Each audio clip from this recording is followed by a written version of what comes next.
அஸ்ஸலாமு அலைக்கும் ஃப்ரெண்ட்ஸ். முட்டை கிரேவி அப்படின்னாலே வந்து எல்லாருக்கும் ரொம்ப பிடிக்கும். ஏன்னா அந்த கிரேவி வந்து எல்லாத்தோடையும் சூப்பர் காம்பினேஷனாக இருக்கும்.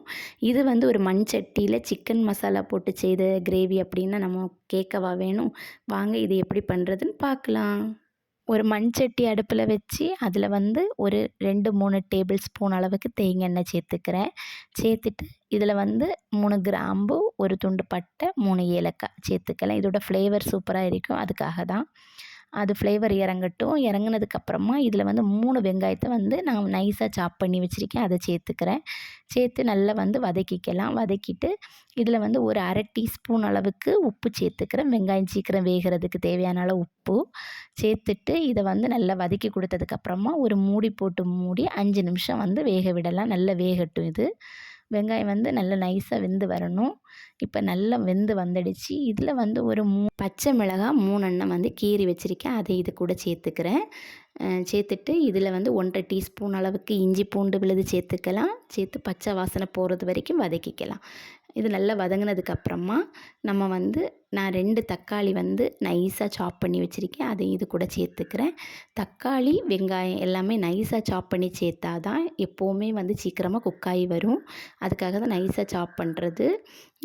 அதுக்கப்புறம் இது நல்லா வந்து குக்காகி வந்ததுக்கப்புறமா இதில் மல்லி இலையும் கருவேப்பிலையும் சேர்த்துக்கிறேன். சேர்த்துட்டு கொஞ்சமாக கிளறி விட்டதுக்கப்புறமா இதில் 1 டீஸ்பூன் அளவுக்கு மிளகாய்த்தூள், 1/2 டீஸ்பூன் அளவுக்கு மஞ்சள் தூள், 1 டீஸ்பூன் அளவுக்கு பெருஞ்சீரகத்தூள், அதோட வந்து பிரியாணி மசாலா, சிக்கன் பிரியாணி மசாலா வந்து 1 டீஸ்பூன் சேர்த்துக்கிறேன்.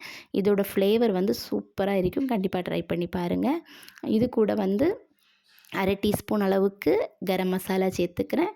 1 டீஸ்பூன் அளவுக்கு காஷ்மீரி சில்லி பவுடர் கலருக்காக சேர்த்துட்டு நல்லா வதக்கி கொடுத்ததுக்கப்புறமா இதில் வந்து கொஞ்சம் அந்த பச்சை வாசனை போகிறது வரைக்கும் வதக்கிக்கலாம். இப்போ வந்து இதில் உப்பு சேர்த்துக்கலாம். தேவையான அளவு உப்பு சேர்த்துட்டு நல்லா வதக்குனதுக்கப்புறமா இதில் கொஞ்சமாக தண்ணி சேர்த்துக்கிறேன்.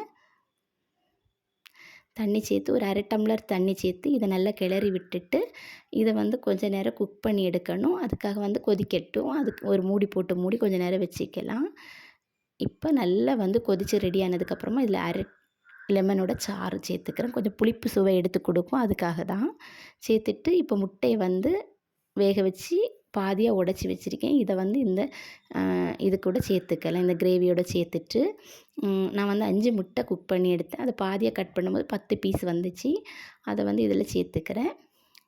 இப்போ கிரேவியெல்லாம் நல்லா ரெடியாகி வந்துடுச்சு. அதனால் இந்த முட்டைக்கு மேலே வந்து அந்த கிரேவியை சேர்த்துக்கோங்க. அதோடு வந்து அந்த மசாலா வாசனையோடு அந்த முட்டையை வந்து எடுத்து சாப்பிடும்போது அவ்வளோ ஒரு டேஸ்ட்டாக இருக்கும். இது வந்து சிக்கன் மசாலா போட்டிருக்கிறதுனால இன்னுமே டேஸ்ட்டு வந்து அட்டகாசமாக இருக்கும். கண்டிப்பாக ட்ரை பண்ணி பாருங்கள். இந்த வீடியோ பிடிச்சிருந்தால் என்னோடய சேனலுக்கு சப்ஸ்கிரைப் பண்ணிக்கோங்க. இன்னொரு வீடியோவில் கண்டிப்பாக சந்திக்கலாம். அது வரைக்கும் அஸ்ஸலாமு அலைக்கும்.